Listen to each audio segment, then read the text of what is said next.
after whenever those things arise. But right now, we're focused on the task at hand and try to do something that hasn't been done in a long time.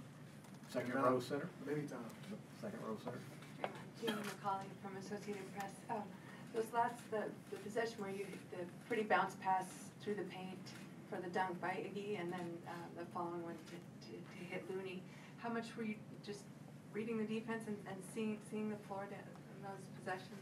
I almost threw the one to Dre too soon because I knew with Steph flying off like that, both defenders was going to go with him and he was going to be wide open. You know, as a passer, that's like heaven.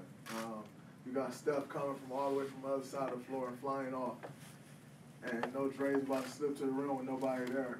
Like, I almost got ahead of myself. But, you know, just really reading and reacting. And then the one to Loon, you know, the big step up, the lob is there. So, you know, just trying to take what the defense give me. They're really committed to the step, which means we got a 4-on-3 on the backside. And then they're keeping the guy on Clay's body. So at that point now it's 3-on-2 on the backside. And just try to take whatever's there and make the right read. Second row, right-hand side. Draymond, Mark Schwartz, ESPN. How aware are you of the dynamic and the back and forth of Steph and Seth Curry going at war in this series, especially the way it turned out tonight with Seth stealing the ball from him, hitting the big shot? And what do you think that's like for his parents up there in the crowd wearing their jerseys backwards? I think it's, I mean, as a parent, like, what more can you ask for?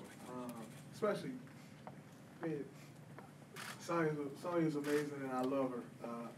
But Dale, as a father who's played in the NBA, like, that's a completely different thing. And then, obviously, we all know a mother's love is like no other. So, you know, you see the video on TV, 7-3, and Dale standing there like this, just smiling, and Sonya's going crazy. Like, I can only imagine what that feels like. And then them too, you know, who's, you know, they've grown up in the backyard playing against each other their whole life, whether it's video games, whether in the backyard playing one-on-one, whatever that is. They've, as a brother, I got a big brother. You compete your entire life, and to be on this stage, it don't get much better than this. Me on the outside looking in, I really don't give a damn. You know, I hope Seth miss every shot and get destroyed by Steph. So, yeah, he had too good of a game tonight for my liking, but he was definitely amazing. Fourth row, right-hand side. Draymond, Nick Friedel, ESPN. We got the update on Kevin before the game. Obviously, you guys are a better team with him. I know you'd love to have him back. But at this point, are you guys mentally preparing as if he's not going to be back in this series? I think you have to as a player. You know, we can't sit and look over our shoulder and say, hey, man, when's K going to be back? You know, we just got to play. With whatever we got to play and give him an opportunity to get back. And I think that's what really falls on our shoulders. Obviously, like you said, we're a much better team with him on the floor, and that's on both sides of the ball. But right now, you know, we're a very confident group, and, you know, we got everybody stepping up and giving great minutes, and that's what it's all about. You know, so, I mean, hopefully he's back sooner than later, but, you know, as a guy who's, you know, in the war, in the battle every night, we can't sit and look over our shoulder and wonder when he or DeMarcus is coming back. We got to assume that they're never coming this year. They're never coming back. I know something will be made of that. We got to assume that they're not coming back and just play with what we got. And obviously, we're hoping that they do, but while they're not out there, we just got to play. Standing up, left-hand side. Jason Dumas, Crown 4 Sports. You guys are down 8 late in the game, and it almost feels like at that point, they're playing not to mess up, and you guys are out there playing freely and confident still, despite the situation. Is that just confidence that develops over time, being in these type of situations year after year after year and being at the top? I don't know if they were necessarily playing not to mess up. I mean, they missed a few shots that they normally make. You had CJ who had a couple great looks that they didn't fall.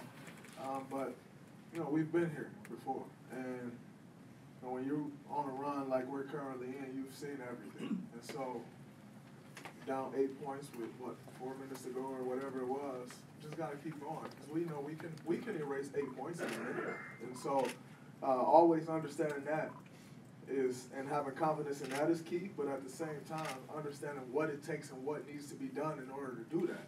is just as important, if not more important. So I think, you know, our experience and, you know, really paid off for us tonight, and just having a bunch of guys that's never going to quit. Fifth row, right in the middle. Colin Ward-Hennier, CBSSports.com. When other coaches, opponents are talking about your playmaking ability, they talk about your intelligence and your instincts. You touched a little bit on the instincts, seeing, you know, the defense step up and knowing what to do. But what about the intelligence part? Are you taking notes during the game on how the defense is playing you and knowing that next time this guy's going to do this and I'm going to make this play? I think so. You know, one thing Coach told me during the game, he said, Draymond, they're taking the lob away.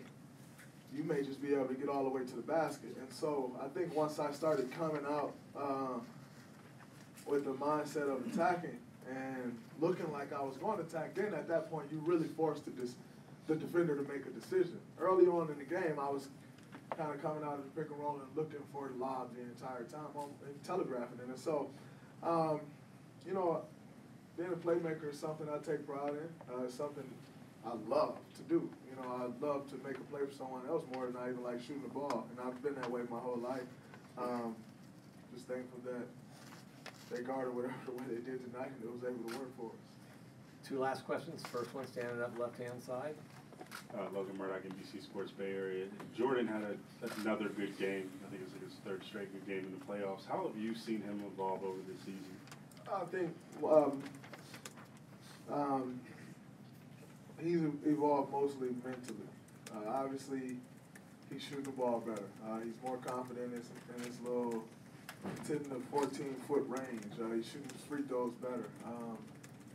You know, he's gotten more intelligent. I think all those things are great, but more important than all of that, his mental, his professionalism. I think that's where he's growing the most, and I think right now that's paying off for him the most. It's not like he's out there taking 7 mid-range jump shots. He's just playing hard, and so it's the professionalism. It's the staying ready, being in the gym nonstop, even when you're not playing for 10 games straight, staying in the gym, being there early, and getting his work in. That's what's paying off for him now. And you know, as a vet on this team, you see those things, and you know this guy been in the gym or he haven't. And when his number get called, he's either going to be ready or he's not. Have confidence in Jordan because we've seen him stay in the gym no matter how it was going all year long. Final question, fourth row center. Yeah, Tony Harvey, Sacramento Observer. Draymond, Iguodala, that last play of the game, you guys were really hyped up after he did that. It looked like you guys wanted to play immediately after that. What do you? What's your thoughts on him? You know, making that defensive play at the end of the game? Oh, well, it's not a surprise because he gets that strip quite a bit. I think the most important thing right there in that situation is Dre's intelligence. You see Dame kind of break the three-point line and try to push off and step back.